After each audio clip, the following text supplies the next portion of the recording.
The Butterfly Effect by C.A. Wynn. The local cafeteria was as busy as usual. In fact, Paul Alloway had never been there without finding a line stretched beyond the entrance and along the street. The chief advantage to the place, besides being the only local option, was that he didn't have to pay for the food. The comity supplied the food and the facility, the perks of its ideal society. "Taxes are wonderful, aren't they?" Peter Barrett asked him as they both shook off the cold. Peter wasn't who Paul would have preferred to dine with. In fact, the list of people who were more desirable companions was long indeed. Had Peter not worked in the same office, Paul might have enjoyed never having to meet the man. "I'm not convinced," Paul said. "Not convinced?" Peter asked. "Just how much will you be paying for today's lunch?" "Well, nothing, but," said Paul. "Exactly, nothing," said Peter.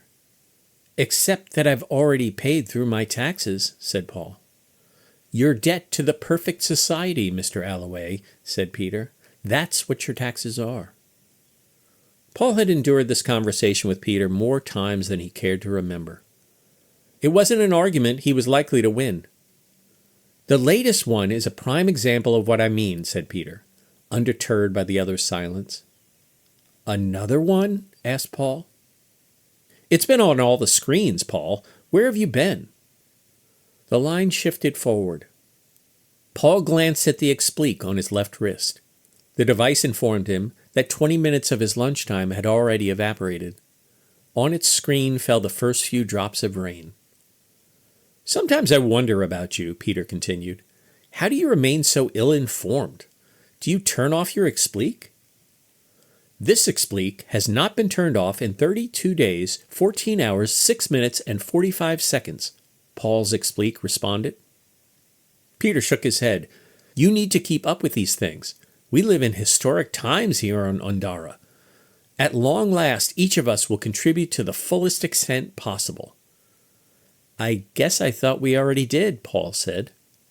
"Really? You thought the creativity of our leadership was exhausted?" Peter quipped. Paul offered a faint smile. "Well, I for one am glad we've uncovered the last remaining dodge of the social slacker," Peter said. "Do you know the damage that can occur with one of those storms?" Paul's half-smile turned to a frown. He had no idea what Peter was talking about. "What storms?" he asked. "What storms? Hurricanes, typhoons, any of nature's most violent activities," said Peter. "How can we be blamed for the storms?" Paul asked. "Surely you don't doubt the rationale?" asked Peter. "No, I'm not doubting it," Paul said. "I'm just not sure I understand it."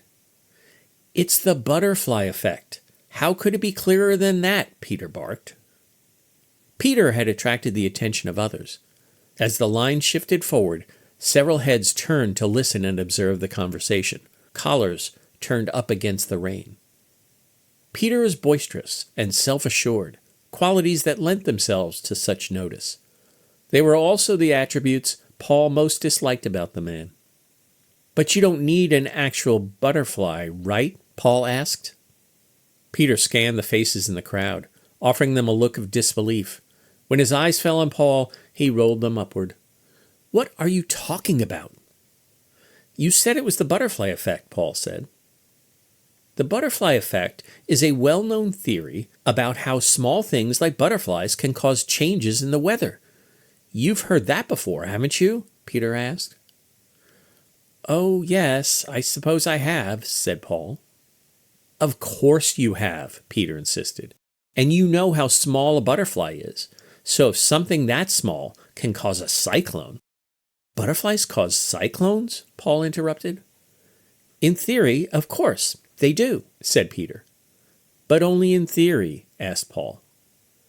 "What about this do you not understand?" Peter asked. "The theory exists to explain how it can happen. If the theory is right, then butterflies can cause cyclones or worse." "Worse than cyclones?" asked Paul. "In theory, anything is possible," Peter said.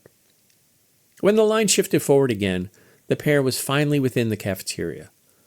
Paul unzipped his jacket to let in the warm, dry air. "So what do butterflies have to do with sneezing?" he finally asked. Peter scanned the remaining spectators' faces. "I assure you he's not always this stupid." He turned again to Paul. "Butterflies have nothing to do with sneezing, but if a butterfly wing can cause a cyclone—" "Or worse," Paul said. "Or worse," Peter agreed. "Then surely a sneeze can do even more damage." "How?" Paul asked. "A human sneeze can travel over 200 kilometers per hour," said Peter. "The air displacement alone could account for any number of atmospheric events. Imagine that." Paul felt a tickle in his nose. "In short, we're a blight on this globe," Peter continued, "but no longer without direct consequence. It is the last human tax. Every other damage we cause is already being compensated for. Now, finally, sneezing. This news calls for a celebration." Paul rubbed his nose, hoping to keep the tickle from becoming something more. He didn't look forward to Peter's reproach if he suddenly sneezed during the man's diatribe. As the rain fell heavier outside, the line moved forward. Paul was just a handful of people away from the counter. He glanced at his explique. The lunch hour was better than half over, and he'd yet to get something to eat.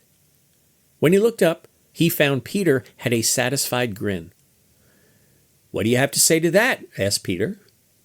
Paul shrugged. "Is it really the last thing?" "Yes, absolutely the last human activity that has yet to be taxed," replied Peter. "What about nail clippings?" Paul asked. "That was covered long ago as an addendum to the earliest secretions legislation," Peter said confidently. "You should study up on your history. Secretions, excrement, and discharge covered sloughed skin, cuticles, and sinus mucus, as well as discarded hair follicles. It was landmark legislation, very thorough." The line inched forward. "Snoring?" Paul asked. "Really?" responded Peter. "You've been paying a snoring tax for as long as I've known you." "Have I?" asked Paul. Paul was surprised when his explique chimed in. Paul Alloway's aspiration tax includes a monthly 3-credit contribution for noise pollution. Paul grimaced as he reached for a tray, finally nearing the counter. "Reading?" he asked. "I told you, sneezing is the last," Peter said. "Reading for entertainment was covered under the leisure tax of 2133. Paul turned toward the counter and lifted his tray. Extending his finger, he pointed to an unsavory-looking casserole, hoping it contained chicken. "Can I have some of that?" he asked. The attendant scooped up a significant portion. It landed with a plop on Paul's tray. As he slid down the line, Peter came behind him, a look of disapproval on his face. At that moment, Paul could no longer contain the itch. He sneezed violently, spraying mucus and spit across the counter. "Really?" said Peter. A clap of thunder punctuated his response. Peter raised his finger, his eyes wide. "See what you did!" End of The Butterfly Effect by C.A. Wynn.